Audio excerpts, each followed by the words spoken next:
Hey guys, welcome to the podcast. I'm your host, Ryan Hinckley, and I'm here with my guest, Owen Ira Terry. Which name do you like to go by? I actually go by Ira, Ira. Okay. I but was, my family, all my cousins call me Owen, but I've just started using Ira, and oh, okay. I've enjoyed that. But whatever. Okay. Ira. I will try to call you Ira. Okay. That's a family name in my on my family, so I'll remember that. So cool. Good. Yeah. Ira, thank you so much for recording a conversation with me. I'm really excited to get to talk to you. Could you tell us a little bit about yourself? Sure. Professionally, I'm a geologist. I got a degree here in Utah, at Utah State, and I went to work for the United States Bureau of Reclamation, and I worked on the dams throughout my career. Um, I guess my big achievement was as I built Jordanelle Dam, and also worked on a number of other ones for dam safety. Echo, Pine View, Deer Creek. I've done all the dams really up and down the Wasatch, and so that's what I've been doing for my career. I retired here about 7 years ago, and now I just hang out and do a little gardening, and we have a camper, so we go traveling here a little bit, and things of that nature. Here about 15 years ago or so, uh, I had a friend that talked to me about. He was interested in the Book of Mormon lands, and at that time I bought in and believed the Mesoamerica idea, and so we talked about it back and forth, and he says, "Why don't you take the Book of Mormon and compare it to the scriptures?" And so I did that, and says, "Oh, there's some problems here with the Mesoamerican model." So that's how I got involved in that. And then I should probably mention I have four kids. They're all grown, married. I've got six grandkids, and so they keep me busy too. So That's awesome. Good for you. Awesome. Okay. Well, for those of you listening, we are Ira's going to show us an awesome PowerPoint that he made about the theory that he's going to present today about the Book of Mormon geography. Um, and so, Ira, I just want you to kind of go through it. I'll ask you questions as we go, if I have any, if that's okay. And then oh, you bet. Uh-huh.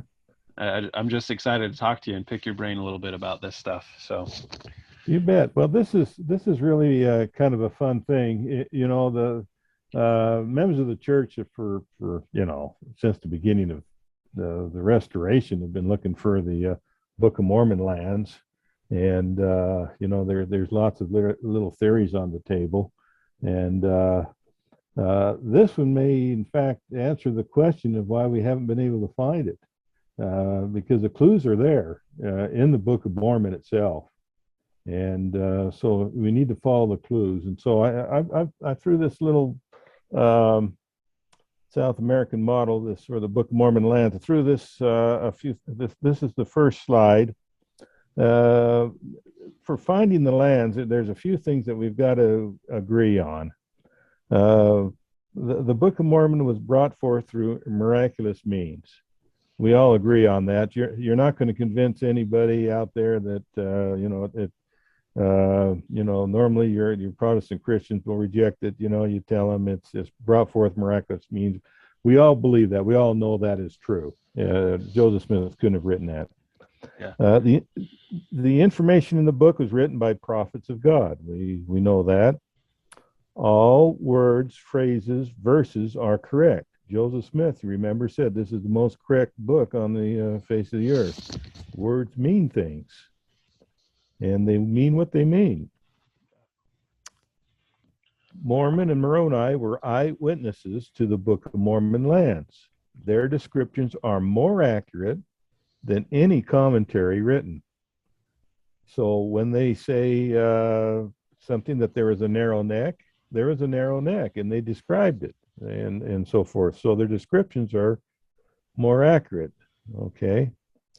We must reject any redefinition of terms, geographic features, in order to make your idea of where the Book of Mormon took place fit. I see this all the time in some of these other models where they'll say, uh, there has to be a sea to the west or whatever. Well, the Mississippi is a sea now, or or well, you know what I mean, or the Great Lakes, they're now seas, and so on and so forth. No, they're not. You're redefining terms that Joseph Smith was familiar with these things, and so you can't change things just to make your idea fit. And if it doesn't fit, it doesn't fit. So anyway, I threw that in there. Miraculous events and descriptions must be believed in the Book of Mormon because they were written by prophets of God who are eyewitnesses to the events. So it says a lot of things in the Book of Mormon, and they're miraculous. They're fantastic. But prophets of God wrote these things, and we should believe them. So that's just what I chose to present to. Those are the things that I have to use to find the correct lands. Right. Awesome. Okay, now here's the history of the South American model. In 1836, Frederick G. Williams was a counselor to Joseph Smith.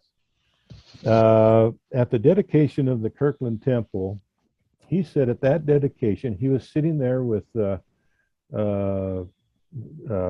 Joseph Smith Sr., and an angel flew in through the window and sat between them.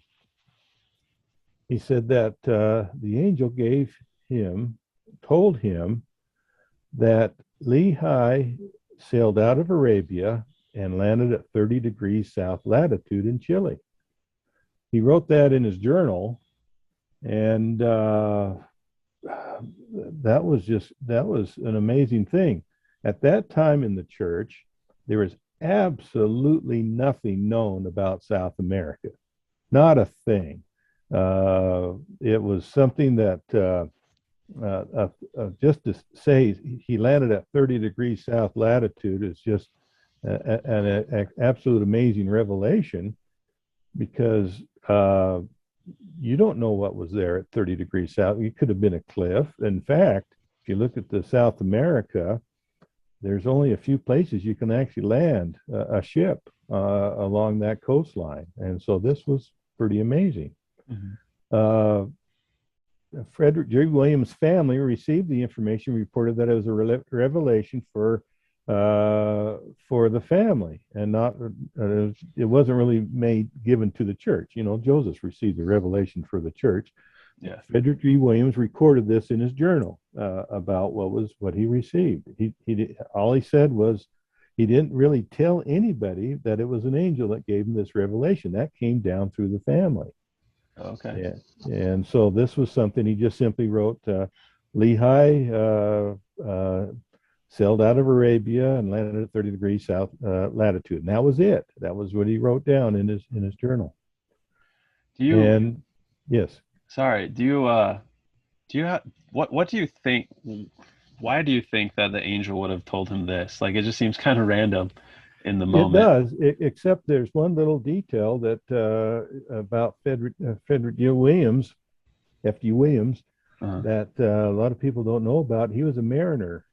He sailed the Great Lakes in his early days. He understood sailing, and so I think that's likely the reason why it was given to him, because he had this background of being a sailor. Mm-hmm. And so that's probably the only explanation that I would know to explain why it was given to him. And so, but he was quite an expert sailor in his early days. So, well, that's cool. I did not know that. That makes sense. Awesome. Yeah. So anyway, many of the members, well, they heard about this, noised it around, and there was other members that wrote about Lehi landing in Chile, and they knew about this and talked about it, and it was accepted for many years about Lehi landing in Chile, and so on and so forth. Then in 1985, Sorensen wrote his book, An American Ancient American Setting for the Book of Mormon, and that was published in 1985. I got that book and read it. I thought that was exciting. I don't know if I even remember knowing about Lehi landing in Chile, although later on I found little references to it. But I thought that was quite a thing. Sorensen laid out a nice little narrow neck and so forth, and for a long time I bought in. I believe that. I've got the book here on my bookshelf, in fact. So uh, then in so that was what happened with the Sorensen book. Later on, very recently, there's other theories that have come out, the North American or the Heartland theory and so forth. That's kind of recent information that's come out, and a lot of people are making a lot of hay out of that one. But I want to stick with the South American a little bit here. Yeah. Now, there was a book written by Verla Burrell in 1948, and she analyzed different narrow necks in her geography, and she actually recorded in 1948 that she thought that the narrow neck was down in Peru. And she was really the first to point out that there was something interesting going on down in Peru. She looked at Panama as a narrow neck and so forth, and she actually rejected a lot of those. But it was interesting that she would come up with that. There's also a landmark book called Venus Pretus in 1975. Venus Pretus. This was really a marvelous little book. It's out of print, of course, and she proposed the South American idea. She even made little maps of the how the Book of Mormon fit into the area. It's a marvelous little book if you can get a hold of it. I had to go to a used bookstore to find it, and it's really good. There's other books written. There's one by Coker Hands. I didn't write it down because it's just kind of a repeat of her work in 1975. And then in another book was written by Dowdell in 2009 called Lehi Never Saw Mesoamerica. And he has a blog, and his blog is nephicode.blogspot.com. And it is just a treasure trove of information in that. In fact, almost all the slides that you're going to see today are from his website. So that's where they come from. So I didn't make any of this, didn't do much with this. So, but he writes a blog. He's quite elderly now. And he used to literally write a blog every single day. And you can go on his website, that Nephi code, and you can search and find his little articles on things. And so it's just a lot of marvelous information. And then I've got his Lehi Never Saw Mesoamerica. That's an excellent book. And as well. What he did, let's see here, is he analyzed the winds and the currents that blow out of Arabia.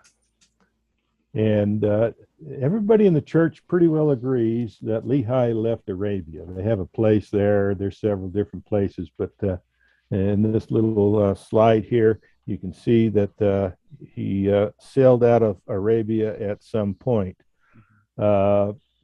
He would have, Nephi would have sailed south They would have sailed between the months of October and May.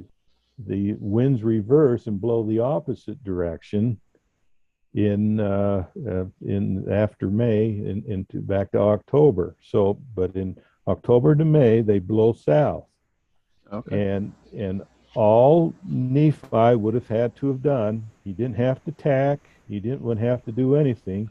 He would simply have to keep the sails pointed south.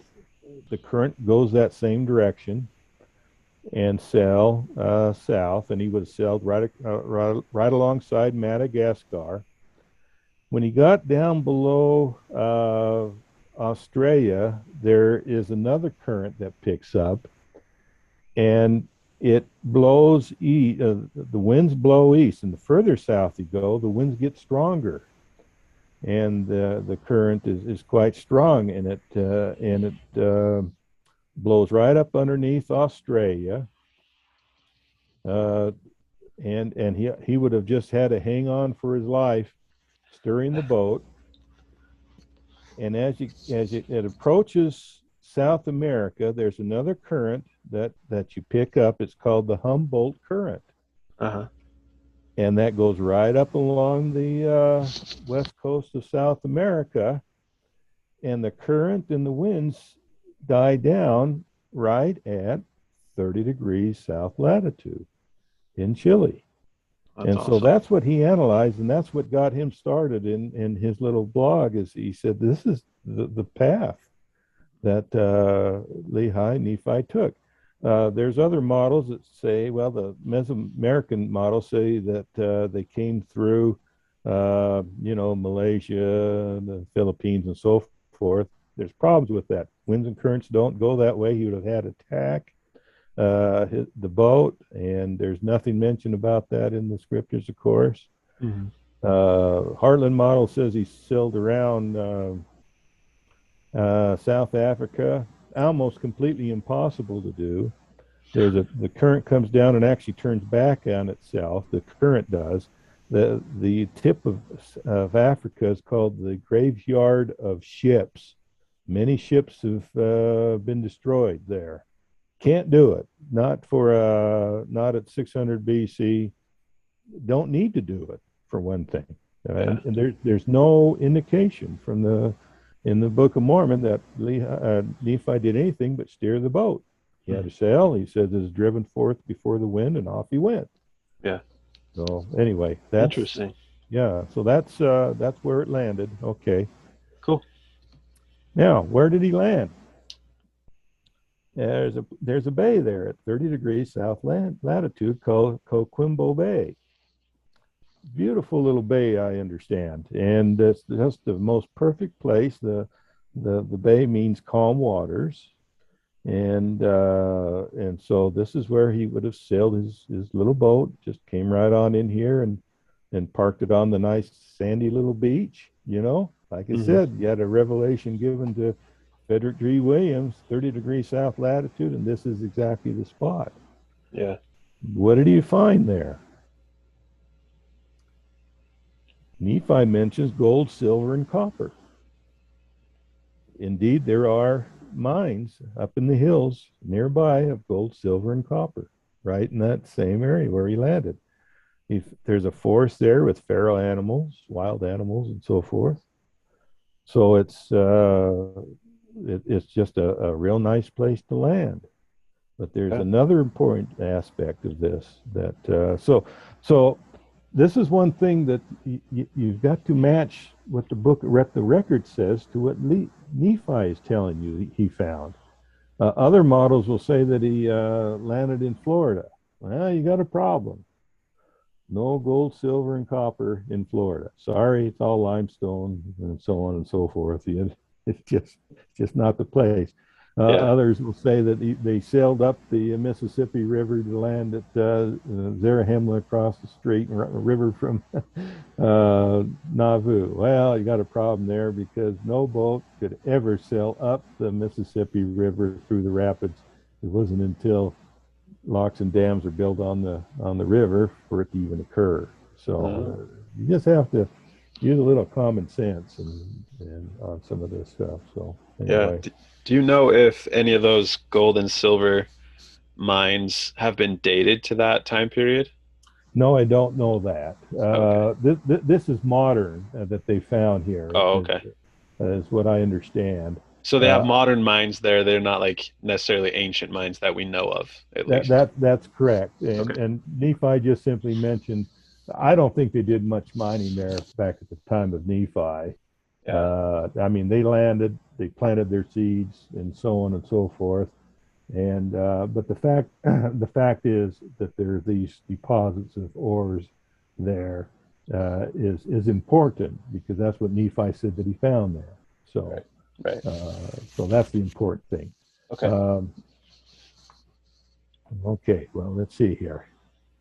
Now, this is something that nobody really discusses or talks about.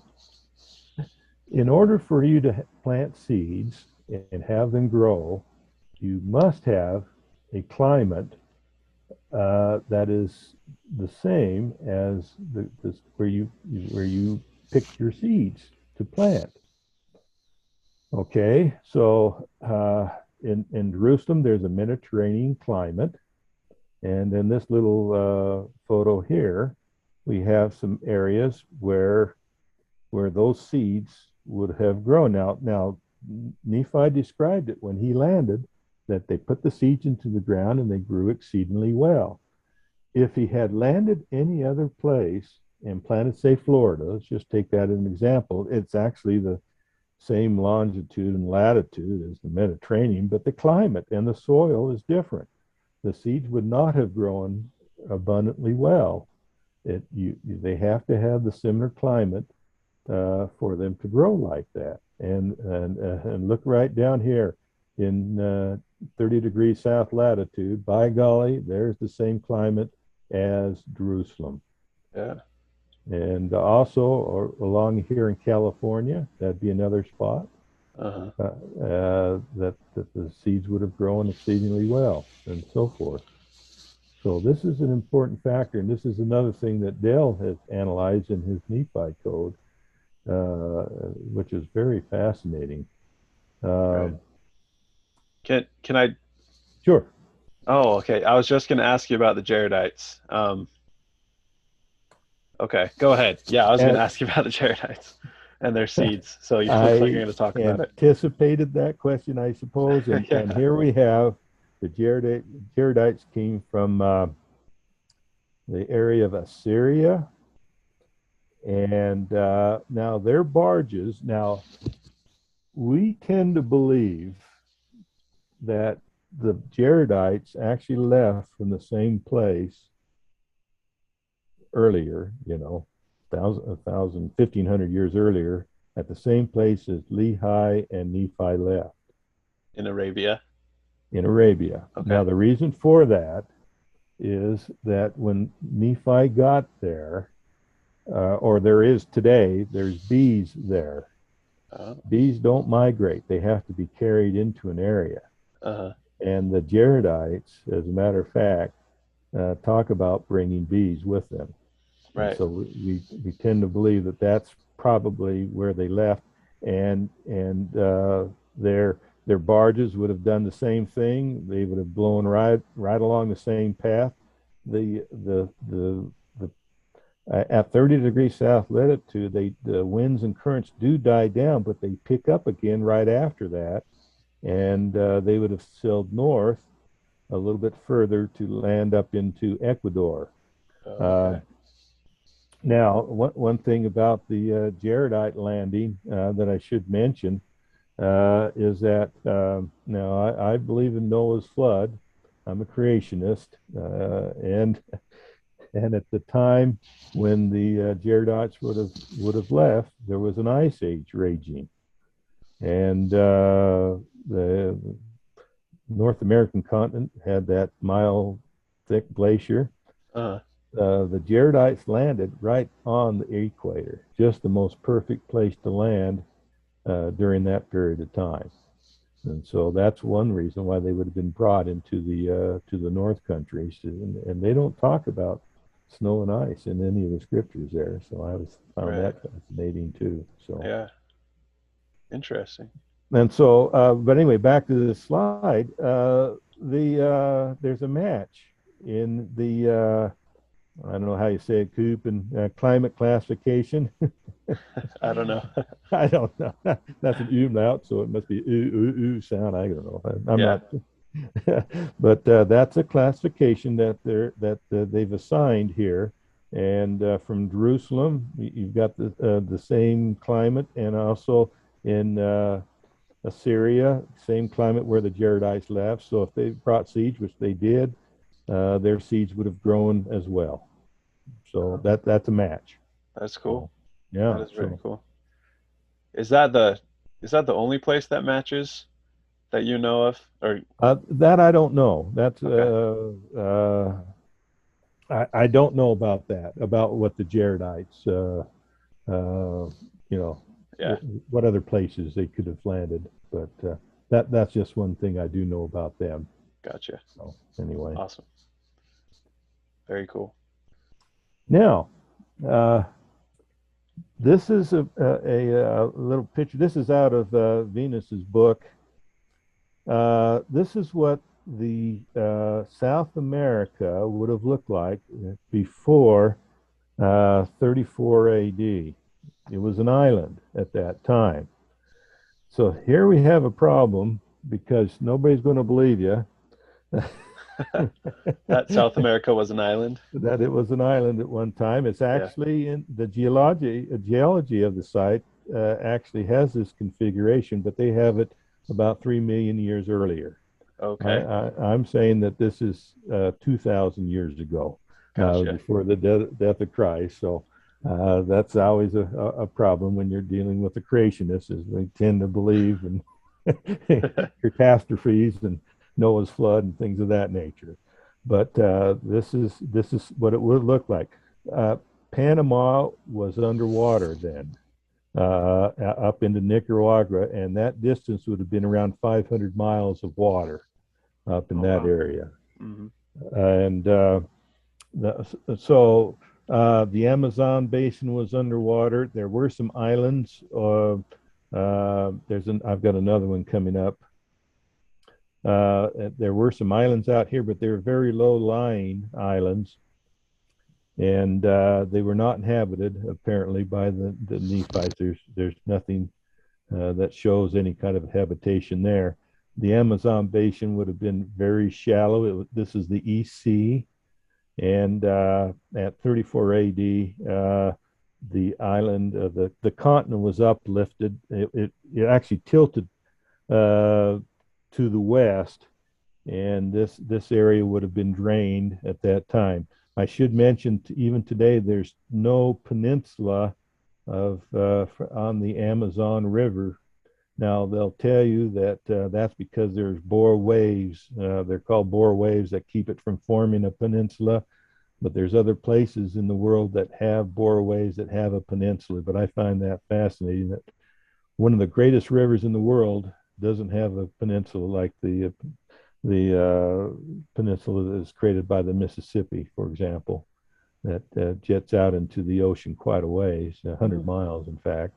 None there from the end because it's a recent river is what it is. So Okay. So, uh, just a geology question, because I don't know this. Do do most rivers that go into the ocean form a type of peninsula? yes, yeah. If you're given enough time, they're going Okay. to particularly this really large rivers like this. I mean, there's millions of tons of silt and so forth that are drained off the land. Okay. And And so that's where they're made from, just like depositing the yes. soil from the land. Okay. Yeah. Cool. So, like I said, people say, well, that's just because they've got a bore wave that keeps it from happening. Okay. Well, okay. You can't really support it, but I'm saying, well, I'm not convinced of that totally. Yeah. Yeah. There's another reason here. So anyway, and so this area, Argentina would have been underwater. From the tip here all the way up into Ecuador is about 2,000 miles. total distance. Width-wise, this had been right along the spine of the Andes, and that would be around 200, maybe 250 miles wide. The narrow neck, I'll show you that here in a minute or two. That would have been only maybe 25 to 30 miles wide. You know, day and a half journey for a Nephite. They could walk a lot further than I could. You know, but Yeah, uh, same. and so everything fits very well. Yeah, Jacob calls it an island, and right, that's been a problem. From the word go, trying to find this place. Central America, Mesoamerica, North America are not islands. right. And so this one does fit in that respect. So Yeah. So for those people listening, the picture up on the screen shows South America, but the middle of it's kind of covered in water, and the left side or the west side of South America is not covered, and that is kind of where the Book of Mormon South America model is supposed to take place, right? that's And correct. as you were saying, Ira, I thought when I first saw your slides when you sent them to me before, I thought about that scripture in Second Nephi where Jacob says we are upon an isle of the sea, and it's always confused me because I'm like, man, like if it, whether it's North America or South America, that's not really an island, It's not an but island. in this model that makes sense. So And they also talk about the island being surrounded by four seas, north, yeah, south, east, and west sea. It's completely surrounded by water. So gotcha. uh, they knew their configuration of their island. So this is really this has been a real problem. Yeah. And so there's other models that even take a look at Malaysia, as where the Book Hmm. of Mormon took place. Well, that's a peninsula. It's not an island in and of itself. But anyway, so it does fit, but you got to believe something here, that something happened at the death of Christ, and that's going to be the requirement here, and the Book of Mormon talks about that. Yeah. So anyway, let's see. Here's another one. This is out of Dale's Nephi code, and there's the Andes, and there's the Brazilian Shield, and these are just different islands that they had there, and so this is just kind of a conceptual model of what it would kind of look like, you know. Yeah. And but the important thing is this area right along the Andes, from around Chile all the way up into um, Ecuador, with the narrow neck right on the border between Peru and Ecuador is where the narrow neck was located. So Awesome. uh, this is just the little island, what it looked like. There's the land northward, narrow neck, the land southward, word. The land of it's called the Land of Many Waters. The Land of Cumorah is up in the North Country. There are old maps that Pretis had found that actually said that up in Ecuador it was called the Land of Many Waters. There's a fellow actually down there now that has a little website, and there's only a few of us on that he's been looking at things. He's been in Ecuador, and he's talked to some farmers that talk about the many springs and that come up out of the ground, and it's very wet. They have, I don't know how many inches a year, 300 inches of rain a year up in that area. And he says that he's found some very interesting things out about the old Jaredite lands. And okay, then in the south, in the southern, the land southward, you've got the land of Bountiful and the land of Zarahemla. And Zarahemla is located on the coast. You remember the Mulekites sailed and they landed on the coast, and it says in Omni well, that's where Mosiah found them. They were on the coast. So we'll get into that. Um, Narrow neck, just a little thing, 25, 30 miles. Mesoamerica, you've got 144 miles. Now, I don't know about you. That is, A long walk for a day. they say that you can, Nephi can do it in a day and a half. Uh-huh. I can't do 144 miles, and gosh, in my lifetime, I mean, that would be Right. difficult to do. So, this makes a little bit more sense here. This little tiny narrow neck there. And so that narrow neck would have been full. It would have been a narrow neck at the time because the middle of South America was covered in water. Is that correct? That's correct. Yes. Okay. Uh-huh. And there's also a pass that they talk about going through that area.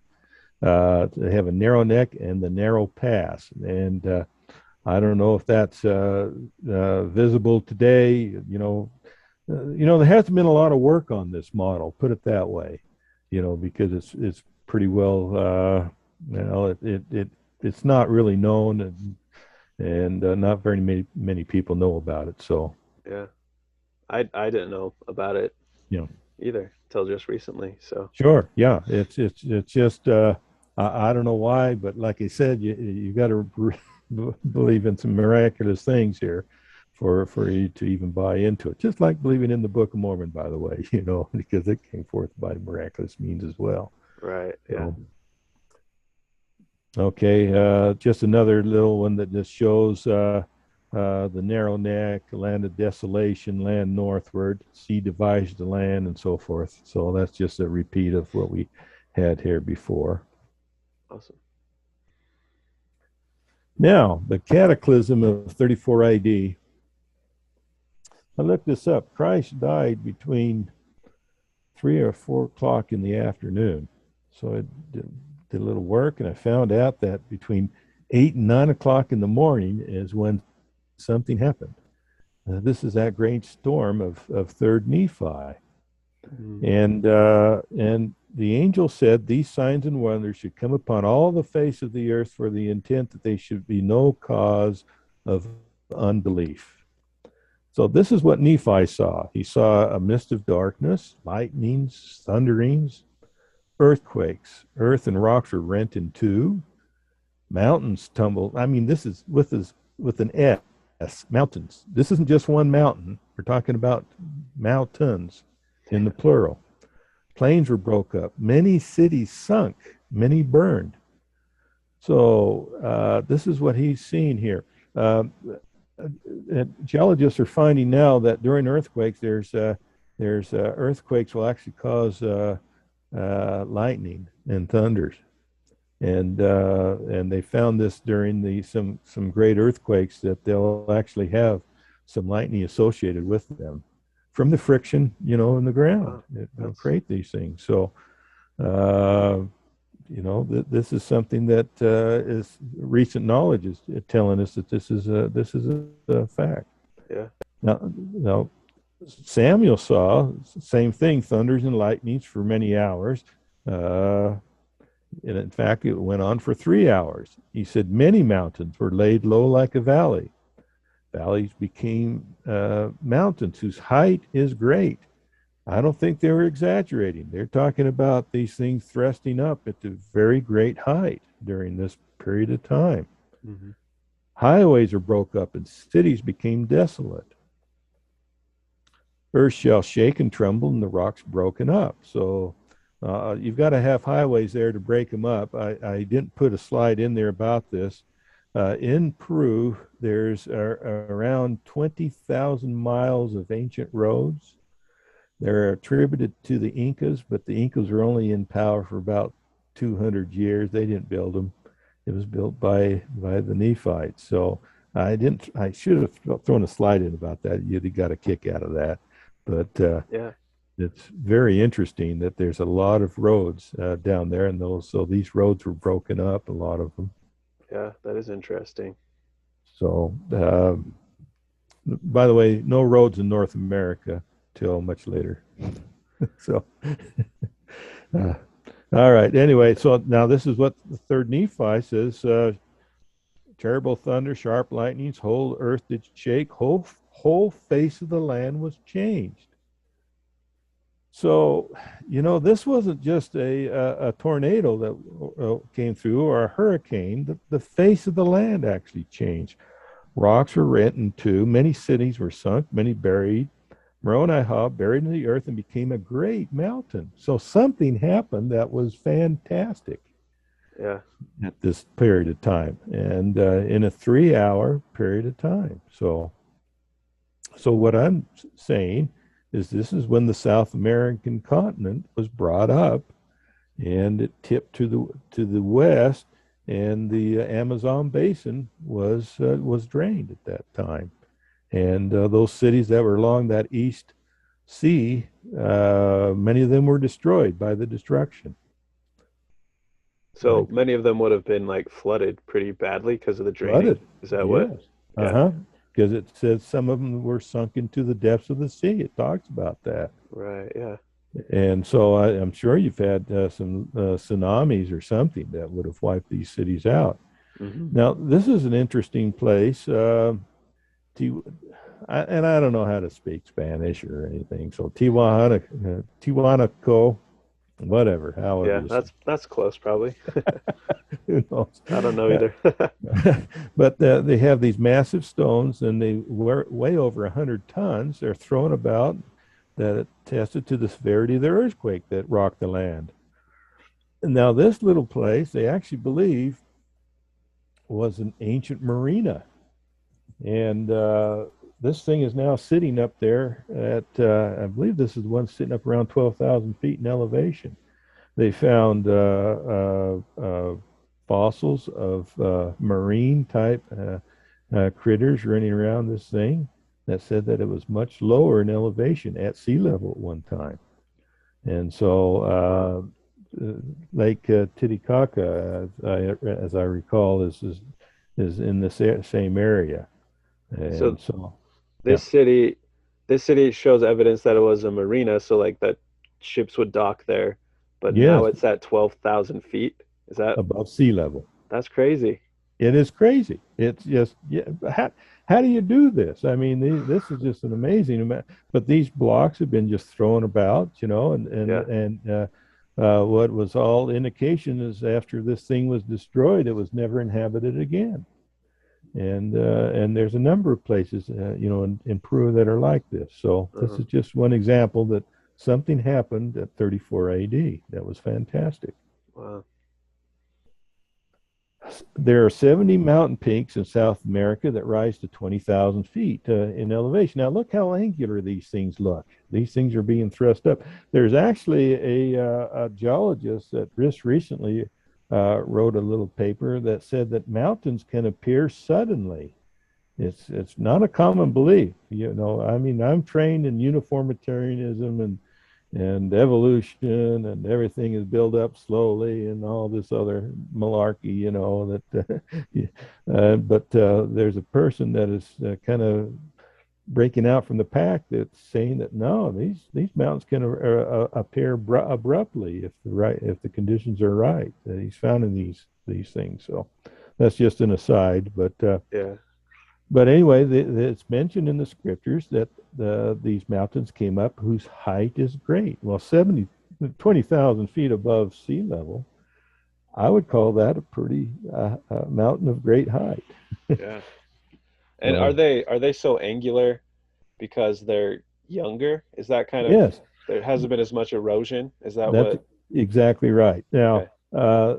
the geologists will tell you that the youngest mountain range in all of the Americas are the Andes. Mm. And that they miss it by several million years, of course. I'm saying it's 2,000 years ago. They're saying it's 2 or 3,000 years ago, 3 million years ago, I should say. So, so that's the reason. Is it? They're not eroded and they're very angular looking, and so forth. So, Wow. They are very angular. yes. So, Yeah. Very jagged. okay. So after the cataclysm, this is now what it looks like. And you'll notice in the Book of Mormon that they do talk about the narrow pass, but they never talk about the narrow neck of land anymore in the Book of Mormon. And they would have still lived along this same, oh dear, the same area.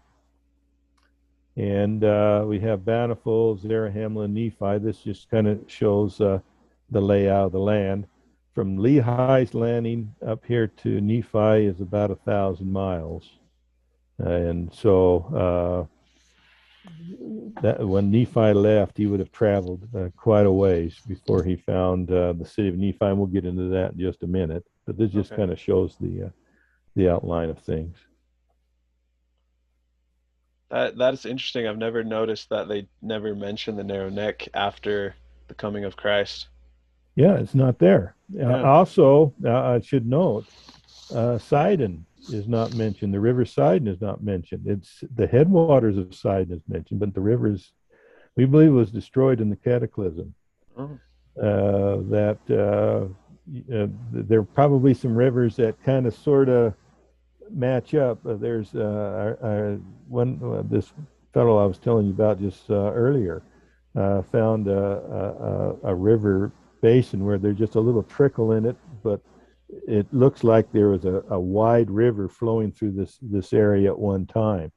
So it's very possible the Sidon did not survive the cataclysm. That it was a great river at that time. So interesting. Yeah. Okay, the Jaredite landing. Here's the narrow neck, which at this time, this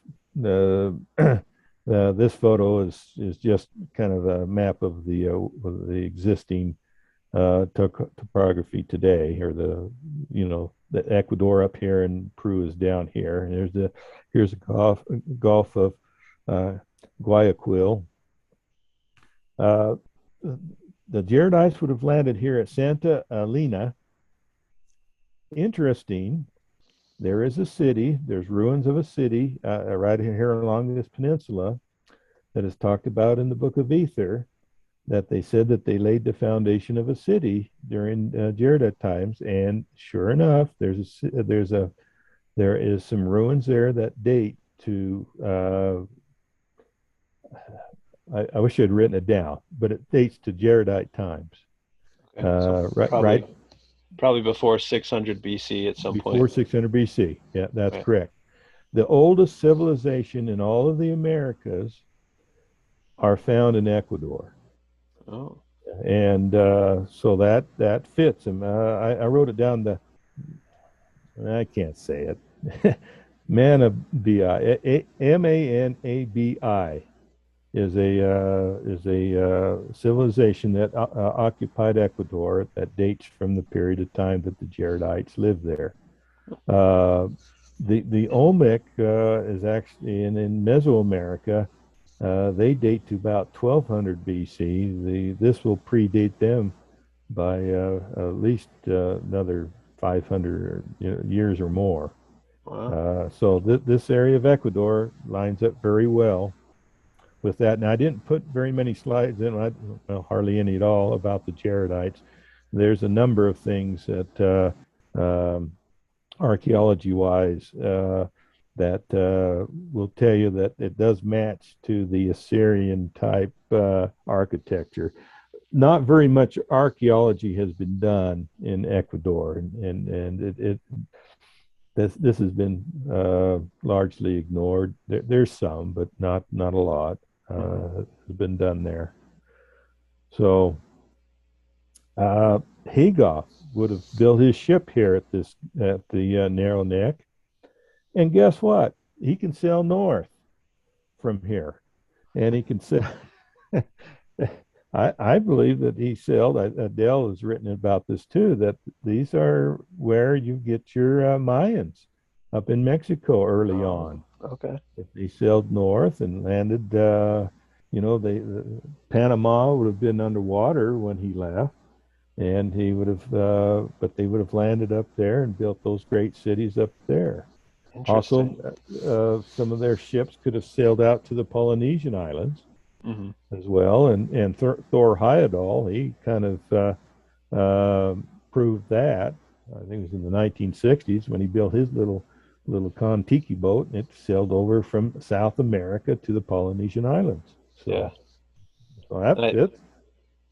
Go ahead. um, I I think they are like scientists are finding some connections as well right now between the Polynesians and the South Americans, at least Yeah, DNA wise. So that's DNA cool. one. Yeah.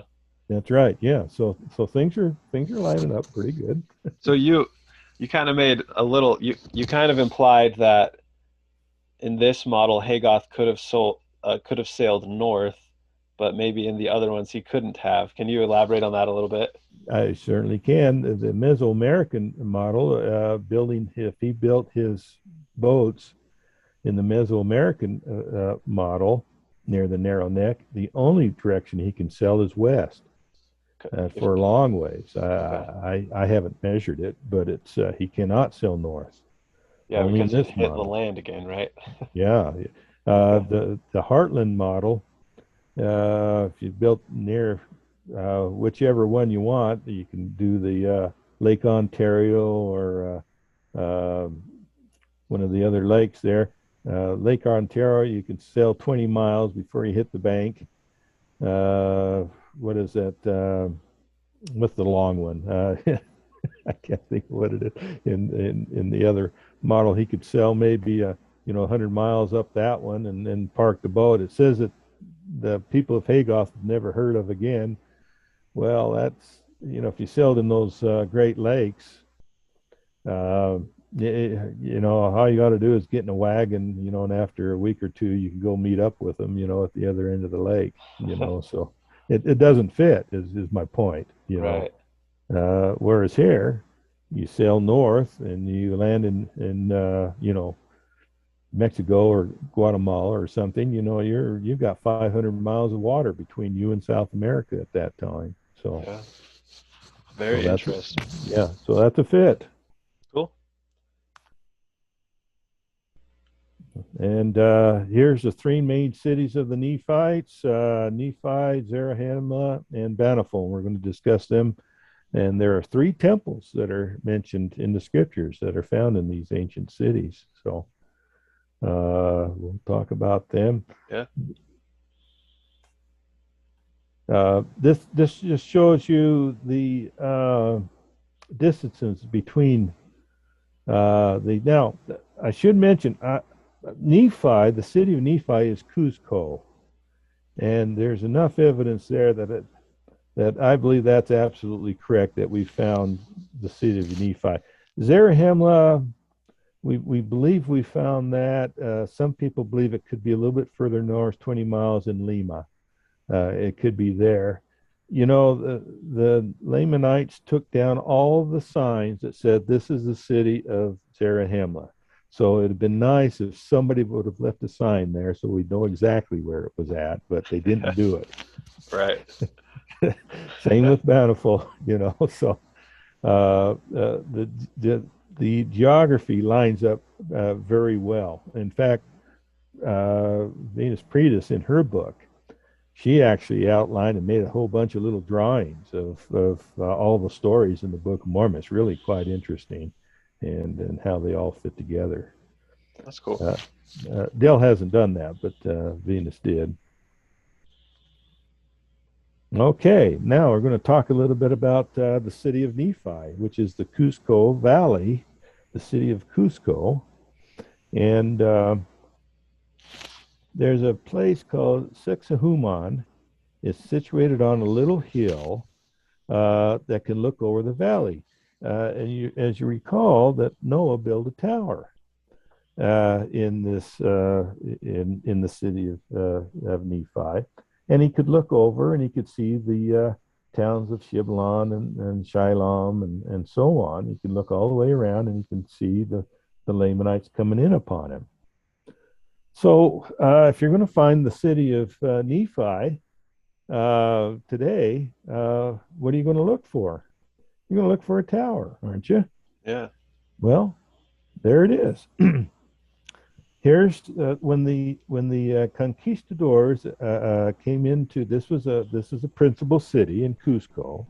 When they came into the city, they found a tower, and it was 60 feet high, It had tunnels underneath it. Actually, the tunnels ran out into the valley, clear down to the temple. There was a tunnel, and they talk about this in their chronicles.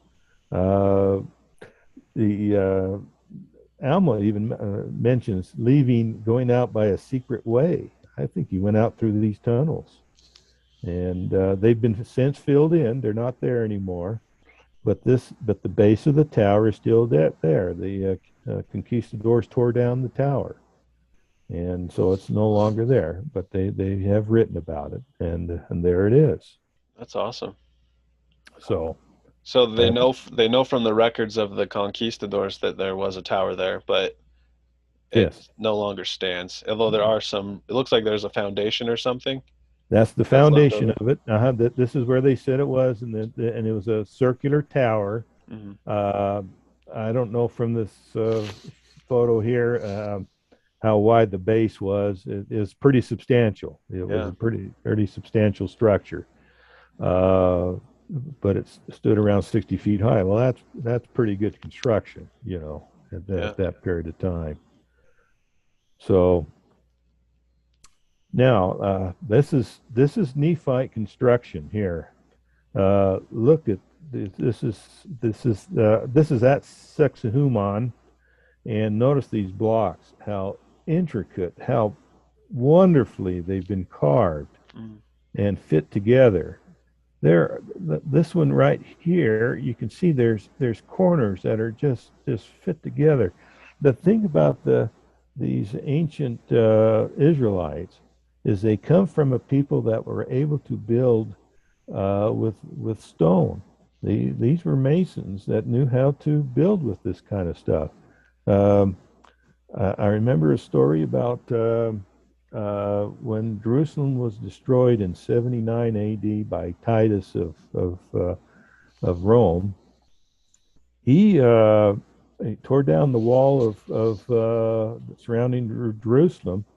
He got down to a stone, a block in the wall that was 40 feet long, and I don't know how thick, so, a yard or two thick, and he couldn't move it. He had to stop, and so the block is still there. And so the point is that these people knew about this kind of construction. You see it in Mesoamerica. You don't see anything like this in North America. But these people knew how to build with stone, and fantastically. That today we don't know how they did this. Uh, Everybody is coming up with, well, this is kind of a concrete that they built. No, it's an igneous rock. I believe it's an andesite that they've carved, and how they did it. I don't know how they did it. Nobody does at this point in time. Who knows? Maybe Nephi received a revelation at some point that taught him some intricate work like this. But so anyway, it's just fantastic what Yeah, these. that is cool. Yeah, and you don't see this down in the Lamanite lands. You see it only coming up into the northern part of the South Land, shall we say, where the Lamanites were. They tended to live in tents and run around with their loincloths and so forth. So this is only found where the Nephites were living. Okay, awesome. Now, down in the valley it was a temple. Then the conquistadors talked about this. It was a temple. It was built to the god Viracocha. After I made this up, this little presentation, I found an article written by a Scott Hoyt about the legends of Viracocha, which were just fascinating. He wrote this in BYU Studies in 2015, and he says that this god Viracocha fits very well on these legends to the visit of Christ. And he talks about it. They said Viracocha healed the sick and taught him things and so forth, and he goes into that little discussion. Uh, so the conquistadors, when they came here, what did they do? they tore it down. They the walls were lined with gold plating. They took out the gold, melted it down, shipped it off to Spain. But they left the foundation. The foundation is that same construction you see at Sacsayhuaman, and on top of it, they built a Catholic cathedral, and that's what you see today on top of it. But the foundation is very beautifully done in this old stone work that fits together just perfectly. There's other pictures of it I could have shown that just wonderful workmanship that they were able to do back then. So this is what I believe is the temple of Nephi, and that he built after he arrived here. Is there any indication from the conquistador record that this temple kind of looked like a Hebrew temple or the Solomon's temple, kind of like Nephi describes? I don't know.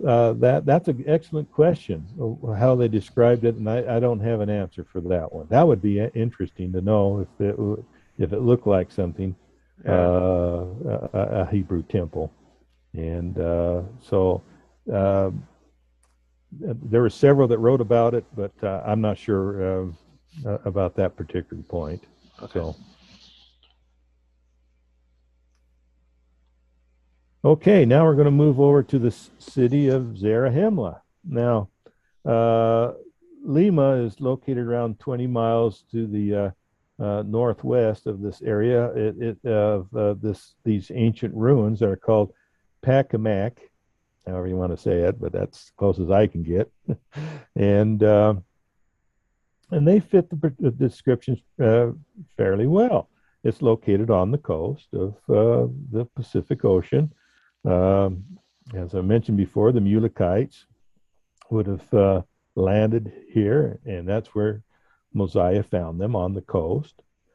And so, and we know nothing about the Mulekites, how they would have got there.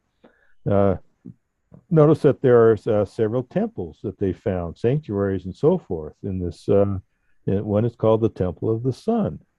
Is the main temple. So they've done some archaeology work here. Now the dating on this is a little bit later, but I don't know how much work and how accurate the dates really are. They're saying it dates from around 200 AD.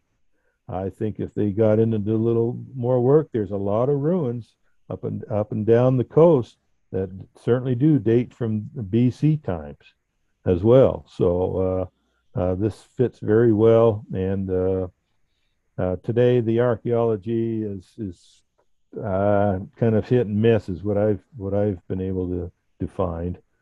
And so anyway, the area covers around 2.5 square miles, around 1,500 acres of this little complex, and it is a complex that they said is just a main area that was occupied anciently. So it fits pretty good. So do you think that Zarahemla was bigger than 2.5 square miles? So is that 2.5 square miles just like the complex of the temple, or what is that? That's the complex of the city itself. Okay. What's left, the archaeological ruins covers about 2.5 square miles. Okay. And gotcha. But anyway, here we go. There's what the ruins look like here today. Wow. And lots of nice little brickwork and everything. This area overlooks the Pacific Ocean at the south end of the greater Lima area. Like I said, some people think that Zarahemla might be Lima. The problem is a lot of these ruins have been looted as well by the local inhabitants. They've taken a lot of brickwork out and used it for different things, and there's been a lot of graffiti, and a lot of it's been destroyed, particularly up in the Lima area, as I understand. So that makes it difficult to do a lot of work. I can imagine. Yeah, so it is what it is. So this is the Temple of the Sun. This is the entrance to the Temple of the Sun. If it is the correct one, you can just see that this is where Benjamin would have done some preaching to the people. So I can see that. yeah. Now here's the city wall. Now look at this for a minute. You can see those pictures of Samuel up on the city wall, and you've seen it, and he's about 200 feet in the air. He's this little tiny figure, and they're shooting arrows, and they can't hit him. Now imagine Samuel standing on this wall, and somebody shooting at him, and they can't hit him. Much more believable all of a sudden, because it seems to me you'd be able to hit him pretty easily. Yeah. So anyway, the wall's not very tall. The wall is not very tall in this in this little section here, and then you've got the old temple beyond, just beyond the temple, the wall of the city here. Okay, we're going to talk a little bit about Karahamaka. Karahamaka. That is what we believe is the city of Baniful.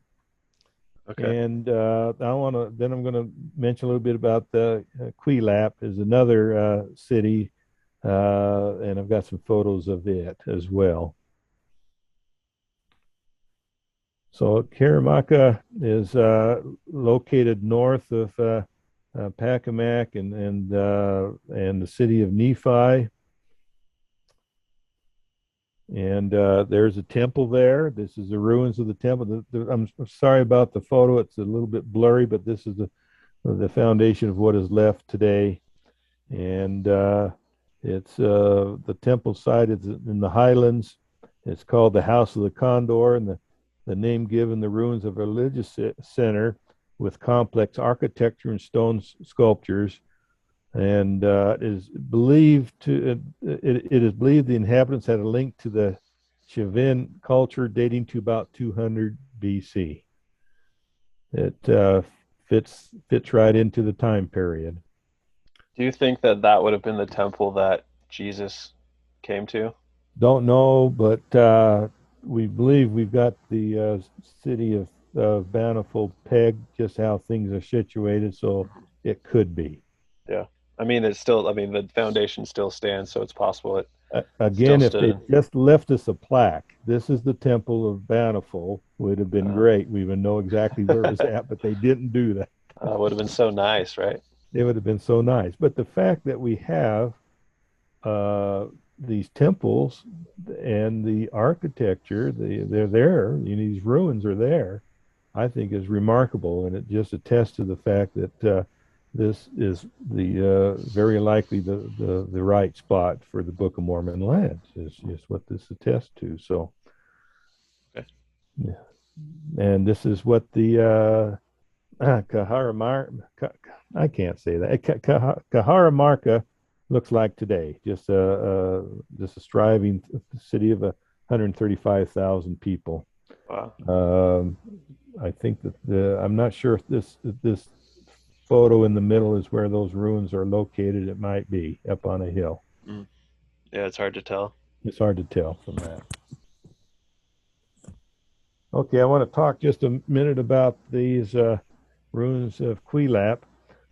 Throughout the Andes, you're going to find some very interesting things about these ancient cities. They're fortified. They're built like fortresses. Many of them are sitting on top of hills.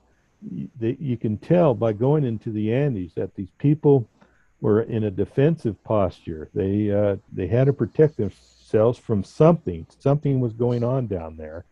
Now in Mesoamerica, you don't see these type of construction where these cities are built, these protective walls around them. But this is just an interesting one. This is the entrance to this ancient city of Quilap.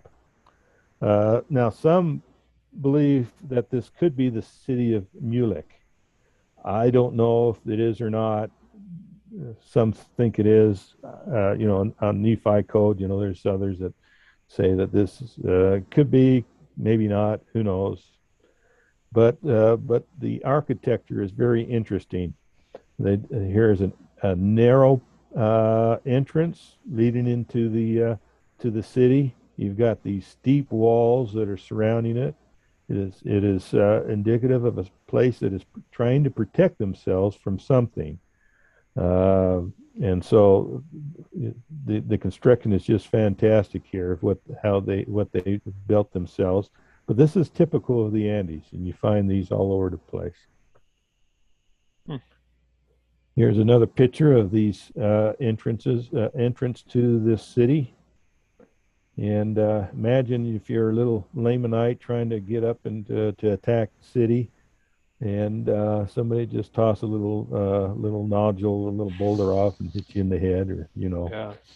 it'd be very difficult. And so now you can see, when we're talking about these wars, and how that the Lamanites would take these cities, and then they had a problem to even take them back. They had to figure out how way to get them out of there, and it was difficult to do. So Yeah, that is, I can totally see that being kind of what they're describing in the Book of Mormon. yes, That's awesome. yeah. So that's just one that is through in there, just something that's typical. Yeah. And this is what it would look like when it was originally, occupied. Those are the foundations up on top, and they're just little huts that they had. They probably did their farming down in the valleys and stored their food up in their villages, and would resort back into their little stronghold here when the Lamanites showed up. Yeah. Very cool. I often wondered about. I know it talks about Teancum going around and killing those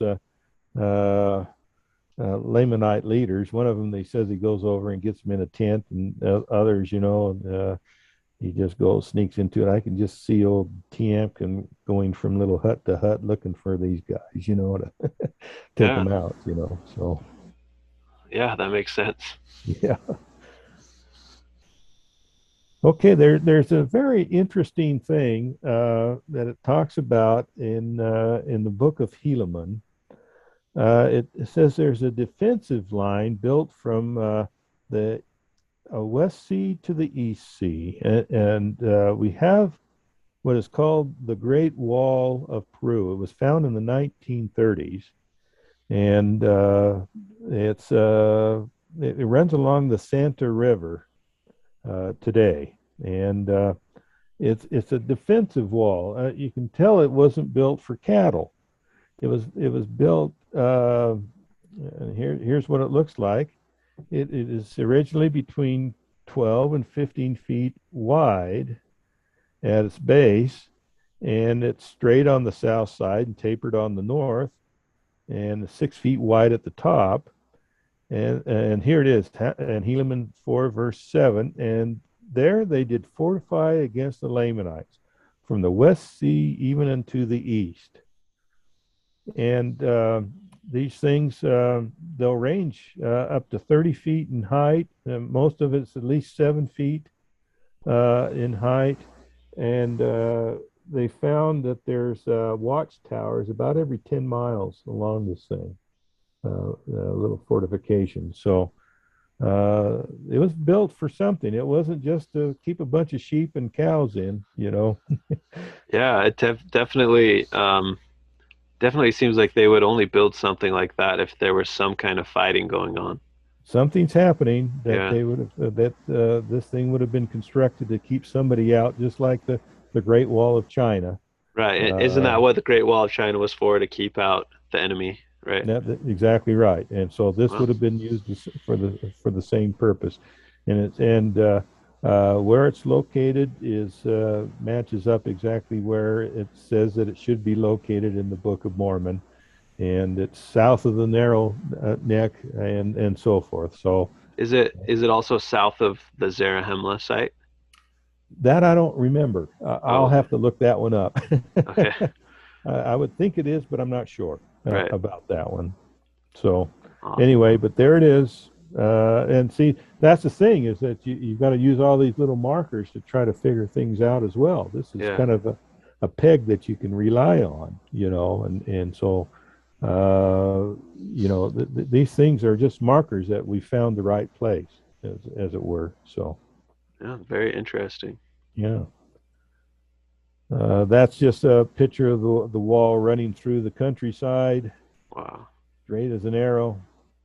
It's very long, very. Very, very long, 90 miles, and there's different sections of it. I've seen pictures of it that it's not just one wall. In the other areas, they've got several that are staggered and so forth, and but it was something to keep somebody out.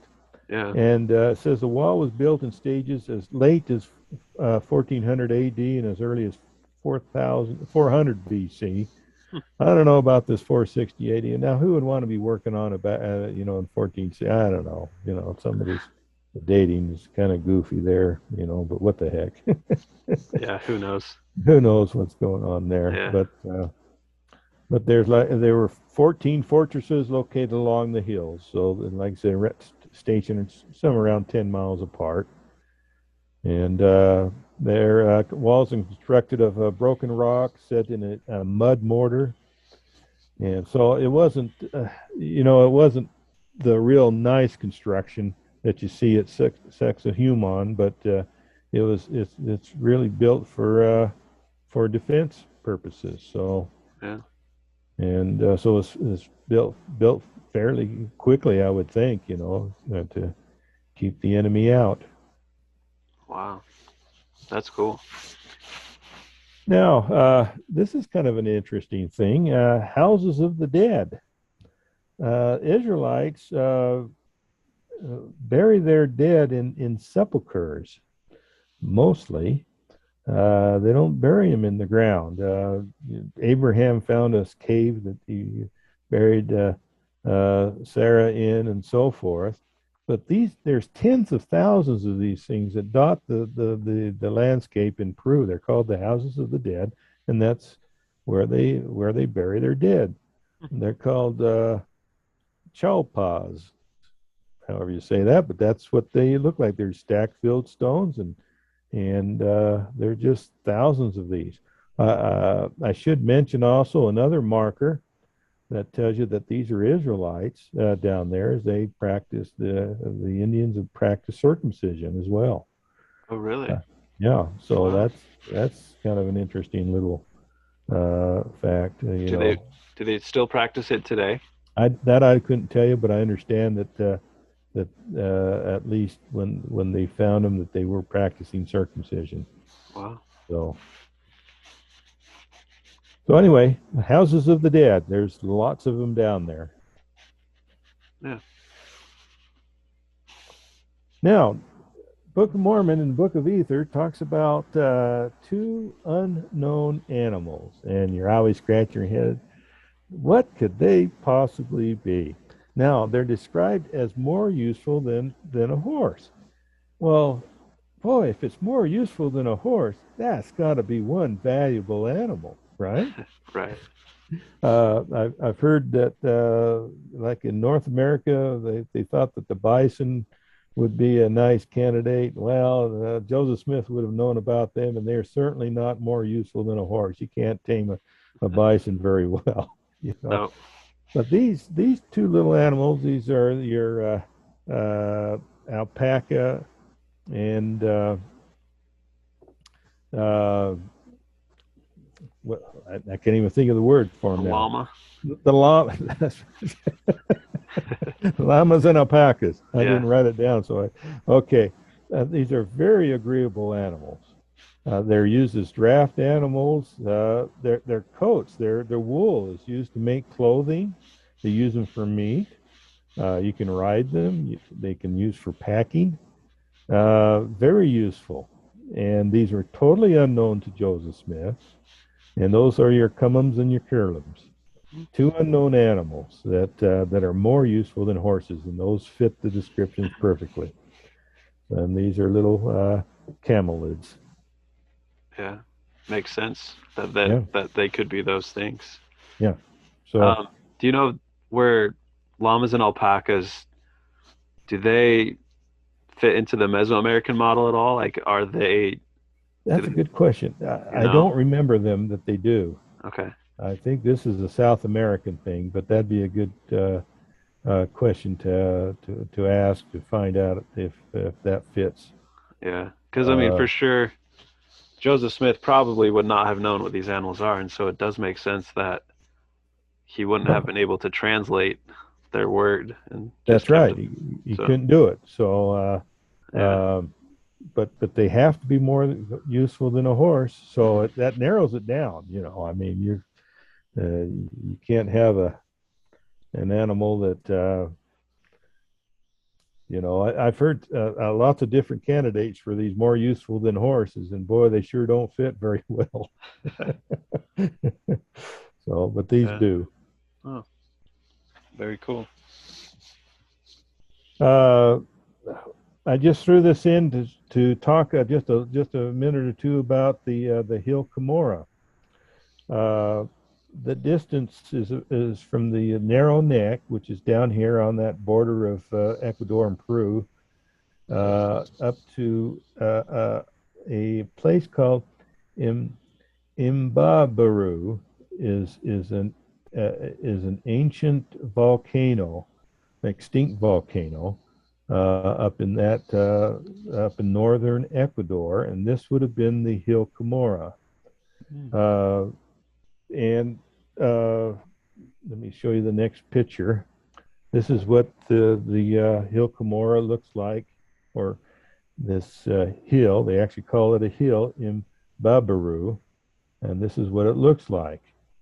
Um, there are legends that tremendous battles were fought in this here by the local people that lived here. In Venus' book, she says she had old maps of the hill that had divided different sections and called them different names like Battalion, Company, Sad Person Hill. Now, if you look at this hill, you can imagine Moroni or Mormon looking out and seeing 230,000 people of the Nephites dead, plus how many thousands of Lamanites dead around here. You cannot imagine this with the Hill Cumorah in New York. If you can climb to the top of Hill Cumorah in New York in about 5 or 10 minutes, probably 10 or 15 for me, for another person, maybe 5 minutes. It is not strategic. That hill is just a little tiny blimp, and you would not be able to climb to the top of that and be able to look out over much of anything. This thing rises to 15,000 feet above elevation. The surrounding hills are between 7 and 8,000 feet down here in the valley, and this is an extinct volcano. That means it likely has caves in it, lava tubes, and so forth. They talk about burying the plates here. This would be the perfect place you can bury the plates. If you buried the plates in New York in that little drumlin up there, it wouldn't take very long to find them. Here, not so much. Yeah. So this is what we're saying is the candidate for this for the Hill Cumorah. So doesn't the Book of Mormon say that this Hill Cumorah was where a lot of other records were hidden That's exactly right. It in talks about a caves? room. Yeah. Was it Joseph was taken into a room and he found a table and they had plates stacked upon it. Yeah. Here is a place where that could occur. The one in New York, I'm sorry, you can't do it there. That thing is a drumlin. It's a glacial feature. Has no caves in it. It's made out of gravel and clay. Okay. This one here, out of volcanic, very possible to have caves and different things in it. So Yeah, that's good awesome. places to hide here. But Right. but the legends, this is up in the land of many waters. There's the maps that Venus had found actually called this the land of many waters. in this area as well. So that it's a pretty good match. Awesome.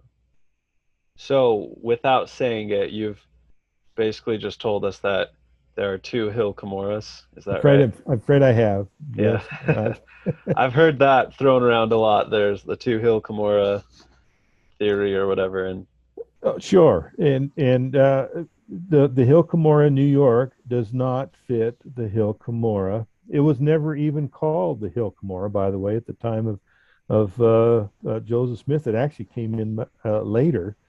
Joseph didn't call it the Hill Cumorah for I'm not sure how many years after the Book of Mormon was published and so forth uh-huh.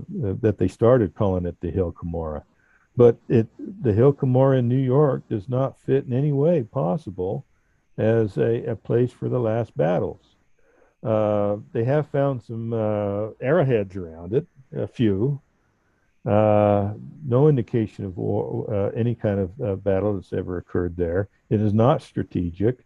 Like I said, you can hike that thing in just a very short period of time. You couldn't hide on top of the thing Right. and look out, and the trees would, I mean, you wouldn't be able to see 230,000 men dead, Right. around it. This one you could very Yeah. easily. Very easily. I mean, Yeah.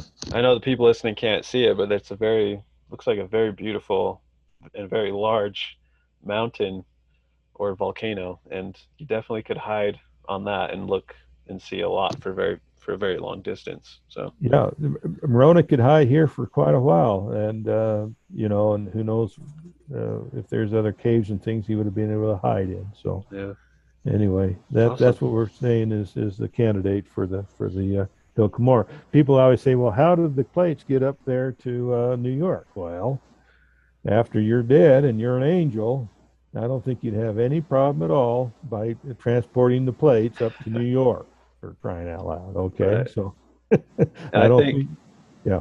I think there are some in church history. I think there are some instances where the angel Moroni took the plates away physically, right? That's right. So, Yes. Uh-huh. Joseph Smith actually gave the angel Moroni the plates for his safekeeping, mhm. and he was walking along. He found a man with a sack on his shoulder, and I can't remember now who it was with Joseph. And after the man greeted him and left and walked off, he says, "Who is that?" He says, "Well, that's Moroni, and he's got the plates with him, Yeah. and so forth." So yes, so those things, it's not a problem to transfer the plates over there. But the point is, the Hill Cumorah in New York State does not fit where the battle took place, Right.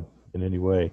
And so, do you not think that it's possible that Moroni could have walked from there to New York to the I hills? really don't believe so, and the reason is there's a place in Panama called the Darien.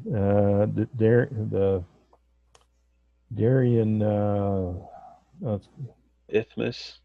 It yeah, it's I forgot the second word, but it's a Okay. Darien. But it's a place where it's around 60 miles long in Panama.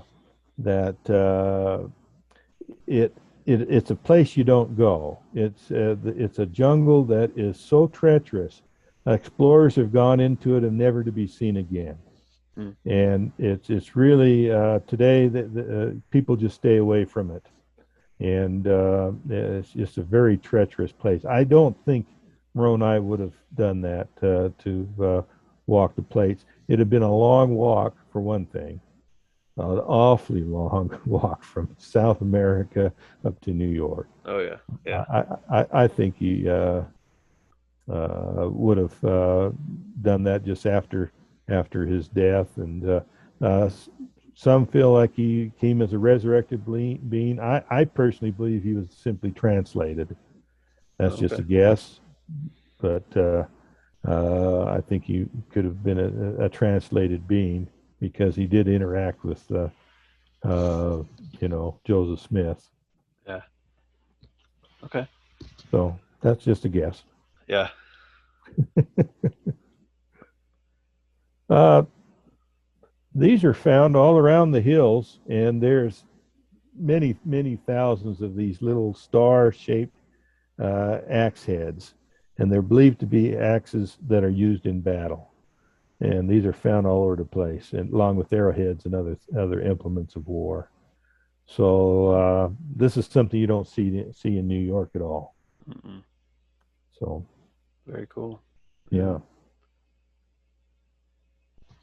And then finally, we have here this is put together. This was on Dell Nephi Code website. I don't think he put it together. I think others may have done it for him, but nevertheless, it's really kind of interesting. You've got the different models, and looking at the scriptures to match to see where things match. Andes, to get to the Andes, you would have to be driven forth, just simply driven forth by the wind. The Andes, you put a check mark there. Mesoamerica, you got to tack. You can't. There's no other way to get there. Into oh dear, I blew it. To Mesoamerica, you'd have to be an expert sailor to be able to get there. Heartland, same idea. And I did it again. I got this little thing that comes down on me. Great Lakes and Baja and so forth. Okay, the Mediterranean climate, there's an X there because that fits. Jerusalem seeds have been able to grow there, abundant crops, all types of ores. Mesoamerica has that. All different kinds of ores. The Heartland and these other places don't have those different ores. They've got copper, but no gold and silver in abundance, and so forth. Land of Promise, it's an island. Only South America fits that description. It's an island before 34 AD. All types of buildings. You do have that in Mesoamerica, but you don't have hardly anything in these other models. Mm. Unknown grains. There are some unknown grains that are found in Andes. There's two of them that's mentioned in the Book of Mormon, and they're found down there. Fruits and grains. Temple Tower. That would. There was a tower. I didn't mention that there was a tower built. I don't know how high it was, but the conquistadors mentioned there was a temple tower in Cusco at one time there at the temple as well.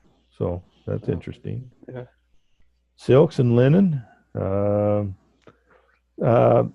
The island was located in a north-south direction. The Mesoamerica Land of Promise is oriented in an east-west direction, and Sorensen says that Moroni or Mormon didn't know which was north, south, east, or west. Well, they did know which way was north, south, east, or west. So that's a problem with the Mesoamerican model. Yeah, I see it's the only one that doesn't have that cross or that checked. Yeah, these others, they're oriented north and south, but they're not an island, Doesn't fit. Sidon flows north, if you can prove that in the Book of Mormon. The other ones, it flows south. And in fact, Heartland will say the Mississippi River is the Sidon. It doesn't fit at all. It flows the wrong direction. You got a narrow neck. Plants that cure fevers. Down there, you've got that cures for malaria is found in the Andes. We talked about forts and resorts, walls of stone, narrow paths. Haygoth can sail north. Seas all around the Land of Promise. Metallurgy. Now, metallurgy is a very interesting thing.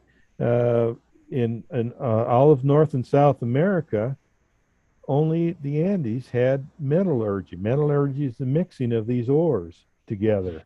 In Heartland, they have copper, but all they did was take native copper and beat on it until they made whatever they needed. Down in these other countries, they used to mix these metals together to make different things. They talked about Ziph in in the Book of Mormon. I believe that one is bismuth. It says it's used to decorate. There's bismuth mines down in South America, Oh, wow. and it's a beautiful little mineral. High mountains, you get that in Mesoamerica, Central America as well. Andes certainly does fit that. Highways and roads, as I mentioned, there's 20,000 miles of that they're attributed to the Incas, but the Incas were only around for a couple of hundred years, and so they didn't build them. But there are roads in Mesoamerica as well. Volcanoes and earthquakes, that fits. Land of many waters, unknown animals, that fits, and the sea divides the land. So this is just a chart that they put together that just kind of shows you how this all lines up and matches. So Yeah, very cool. I like that. so Yeah. well, that's it. That's the South American model. That's the South American model for the Book of Yeah, Mormon. So that's awesome. So many yeah, things that I had never heard of before that yes, seem to fit very well they with seem to fit very well, yeah. and I believe it's the correct place. Uh, and because it does match the Book of Mormon itself, you don't have to redefine terms to make things fit. Yeah, maybe some things are not a perfect match, here and there, but they're pretty close, on a Yeah. lot of different things here. So It's cool that you have a background in geology because it seems like a lot of the things that you need to have to pass the model have to do with geology. So when the Heartland model came out, I was able to kind of debunk it in about 5 minutes. It didn't match anything at all. No high mountains there. They've got yeah. the cities in the wrong place, and so on and so forth. I like the Meso model because at least wise you had a little bit of a narrow neck. It was a little long, 144 miles. Hmm. And it did kind of fit. And then I found, well, I guess it wasn't oriented quite right, but and different things. So I did believe that for quite a while. And then when I found this one, uh, uh, most everything fits. Plus this revelation given to Frederick G. Williams, telling us where he landed, is just fits very well. Some in the church believe that the narrow neck is Panama. I just don't believe it because of that Darien, whatever it was called, uh, that no man's land down there. I think it'd have been very difficult to get through that area, Oh, okay. and so I just don't think that is the narrow neck that it's really talking about. But that puts it on a much longer area too. I mean, going from 2,000 miles, and then you've got I don't know, another 1,000 miles at least, to get up there into these other places. I just don't think that fits as far as the Panama being the narrow neck. So Yeah. It seems like a natural choice because it is so narrow and there's a land south and a land north, but I you see what look you're at saying. it. When I was a kid, I said, well, there's the narrow neck. It's Yeah, me Panama, too. of course. Me too. Yeah. you know Yeah. but when you start really getting into it and looking at it critically, it doesn't work. So Right. Right. Well, wow, that was great. How much time do you have? Because I would like to talk about those last couple of things, but I don't want to keep you too late. okay, I'll turn this off. Okay. No, you can talk. We can talk as long as you want. Okay. Well, thank you. Yeah, thanks again for talking. So, you mentioned in your email to me that you are a creationist, is what some people call it, and I don't like to throw around labels and stuff like that. But you mentioned something really interesting that your uncle had written a book about evolution, and then he was in a debate at Weber State, was it? Yes, Weaver State College up in Ogden.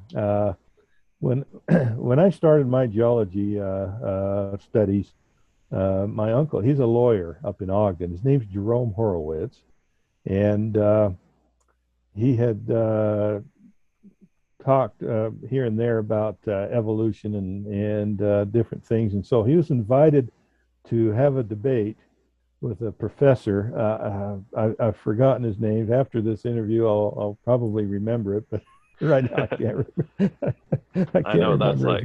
Yeah, I can't remember his name. But you know, he it was done in a nice big hall on the campus. I remember going and attending it, and my uncle went right down the list of why evolution does not work, and the professor had no comeback for any of his points.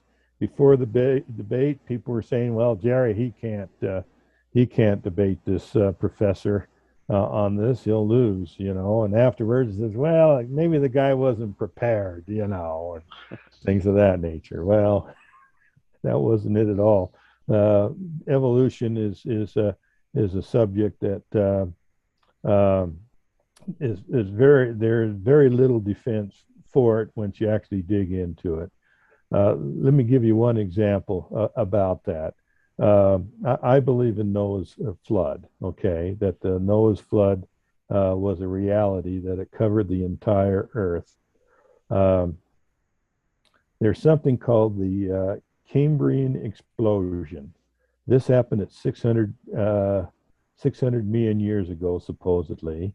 You'll find in the fossil record literally no fossils. Well, they're coming up. The scientists are finding little tiny itty bitty bugs now in the lower Precambrian rock, and then at the Cambrian boundary, there's an explosion of every kind of marine fossils that you can think of, and there's no transitional forms from the Precambrian of any kind of animal up into these very complex brachiopods, trilobites.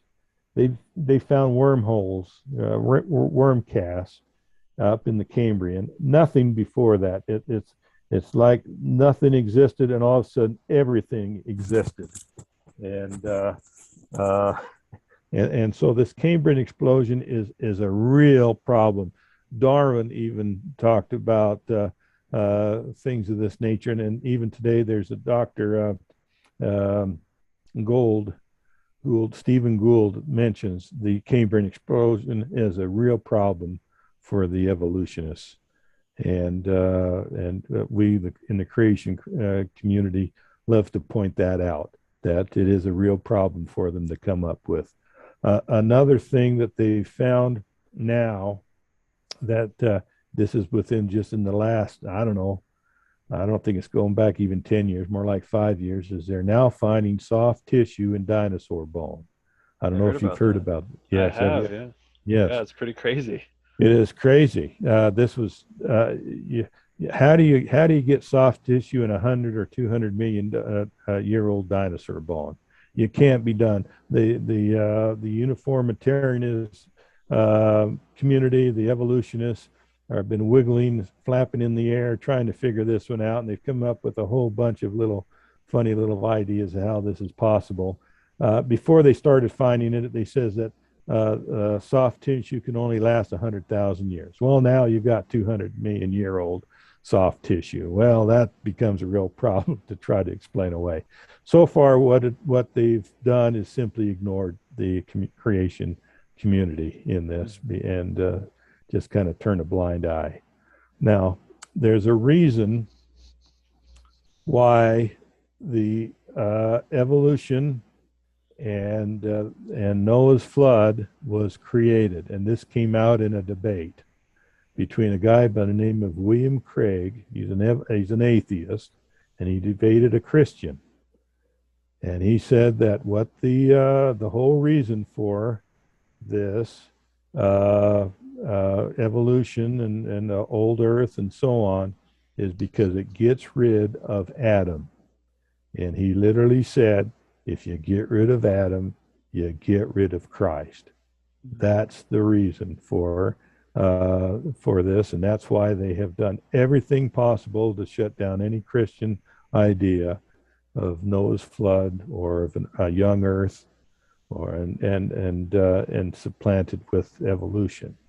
This is a new theory. It came out with Darwin. Before Darwin, all the scientists all believed in the Bible, and after Darwin, this slowly, I think Lucifer brought it in to the world, and it's really too bad. And unfortunately, BYU has adopted this as well. This idea of evolution and so forth, and I think that's kind of sad.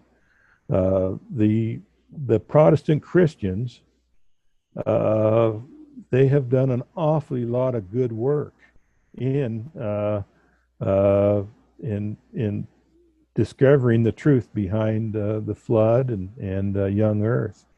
They have PhD level scientists that are looking into this. They have analyzed the dating methods and found them really lacking in the carbon, not only the carbon, but also the radiometric dating systems. And they've shown a lot of problems with them. Again, these universities, they turn a blind eye to whatever the creationists come up with. I'll give you one example is they had got a sample of lava that from Hawaii and sent it off to a reputable university to date the lava. The lava flowed at about 200 years ago. It's dated. They know exactly when it came out. Came out at 16 million years. Really? And, yeah. Wow. And just shows you that there's a problem with their dating systems. So Yeah. So, how old do you think the Earth is? well, that's a good question. There's a site called Institute for Creation Research, ICR.org, and they around 15 years ago they started looking at this very question and examining the radiometric dating. And they took a piece of granite and they analyzed the leakage rate of helium from zircon crystals within this, what they call 2 billion year old granite. And they calculated from this sample that the Earth is ranged about 7,000 years old, is what they found. Really? And so that's there is a range. It was like Yeah. I can't remember now, 6 to 8, but the middle was around 7,000 years old. Right. And so that's what they found. Now, of course, the uniformitarians couldn't have any of that. They reanalyzed the data and says, "Oh no, you're wrong," and so on and so forth. And so the debate goes on. There's a real dividing line there. And it's, who do you want to believe? I believe in the scriptures.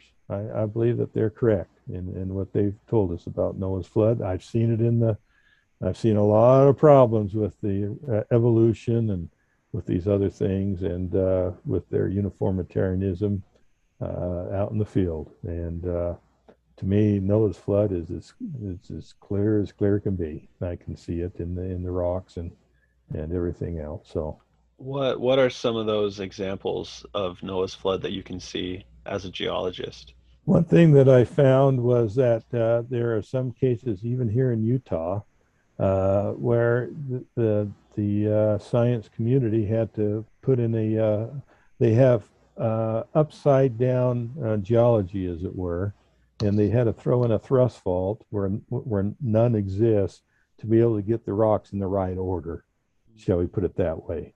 So if you've got the rocks that are fossils that are,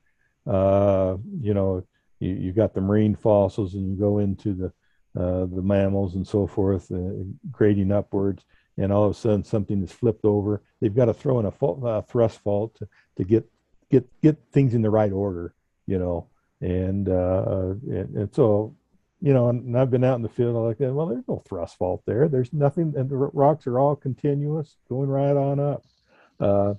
When I was in school, my dear professor said that there is no place on earth where there is a great thicknesses of limestone being created. No place. And I thought, well, now that's an interesting admission, because you go driving up Provo Canyon and you've got, I don't know how tall those, thousands of feet of limestone, but no place on earth presently is there any limestone like the limestone that we see in the cliffs right here in Utah that is being created anywhere on earth. So those are just a few examples of some of the things that I've seen. The creation of fossils happens rapidly during the flood. That's a real difficult thing to create, a fossil today. It just doesn't happen very often. Yet you get down into the rocks and you'll see. I used to call it just Chucky Jam full of fossils. You get out there and you go pounding around on some of these limestone beds, and you couldn't take a step without stepping on fossils. So. Yeah. Have you found fossils before? Oh yeah. I've got some. I probably could admit to a dinosaur bone or two, but what the heck, So yeah. You're not supposed to take those. Is that why? Oh, you never know. Yeah. That's cool. So Do you know what kind of dinosaur? Like, No. what kind of fossils have you found? Do you know? Oh, I just brachiopods, ammonites, and this was just one that I did find out in the vernal area at one time, and it not very well. It's a very poor specimen, but it was kind of fun to find anyway, Yeah, that's awesome. So. I actually found some trilobite fossils, very small, but I found them in the rocks at my parents' driveway. Oh my goodness. It's the weirdest place, but yeah, I found a few of them actually, and that's my claim to fossil fame right there. A few little trilobites. I took my grandkids out. There's a fossil quarry down around Delta, and this summer we went over and dug fossils, fossil trilobites, and they're about an inch, half an inch to an inch, in size. Wow. The trilobites, and they're really kind of fun to find. And the ones I found were like 5 millimeters in width. Oh, they yeah. were really small. Yeah, real small. Yeah. That's really kind of neat. So, there's other scriptures. There's one in 2 Peter 3, 3-7, I think, that talks about Noah's flood. And it says there that in the people in the last days won't believe in Noah's flood. I can't quote it exactly how it puts it, but it says that they will be scoffers, that they won't believe in these things. I wish that members of the church would believe in Noah's flood and believe that this was a reality, that this is scripture, and it is right there in the Word of God, and that these other theories and ideas, they have an agenda, and the agenda is to destroy the gospel of Christ. That's what that professor that I mentioned, atheist, admitted to. That's the whole reason behind it. And so we have to be careful. The people of the church can believe the scriptures, and I think that's leading to a lot of people going inactive today, is because they're taught these things in school. I had an uncle that he was into metallurgy, and he went to school, got his master's degree, and he believed in evolution and all this stuff, and it took him right out of the church because he started believing in all this stuff, and it's not a good thing. So he was able to poo-poo the scriptures, so to speak, and say, well, it didn't happen that way. Well, I'm telling you, as a geologist, it did, and there's a lot of evidence for it. Very cool. Yeah. Let's see. Yeah, sorry, I've kept you for almost 2 hours, so I should probably let you get to bed. But I am so grateful that you had a conversation with me. It's been a pleasure to meet you. Um, It's been a and pleasure here too. yeah, I realized that, as you were saying, a lot of the South American model you didn't come up with yourself, right? No. You've read Dowdell's blog and other books and stuff. But still, I just wanted to talk to you about it because I've never talked to anyone about the South American model, and you seem like an expert in my book. So thank you Yeah, so that much.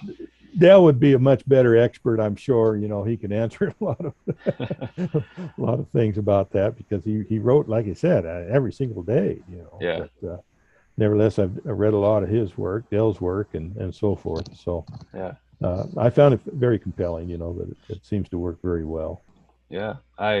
Man, I'm still geeking out about the Isle of the Sea part.